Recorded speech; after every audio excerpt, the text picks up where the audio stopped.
L'autre chose auquel il faut faire attention, c'est que vous pouvez avoir des déclarations qui peuvent prêter à confusion. 78% de protéines n'est pas égal à avoir 70% de protéines brutes dans l'alimentation.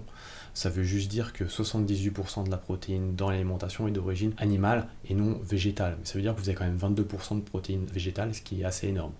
De même que si vous avez une déclaration qui dit 81% de canard dans l'alimentation, ça ne veut pas dire que vous avez 80% de canard dans la composition de la croquette, ça veut juste dire que 80% de la viande est d'origine canard. Ou encore, si vous avez 80% de sources de protéines dans les ingrédients, ça veut tout et rien dire puisque la majorité des ingrédients, c'est normal, vont être sources de protéines, y compris la pomme de terre ou tous les autres végétaux. Le riz est une source de protéines aussi, en faible quantité, les protéines végétales, mais une source de protéines.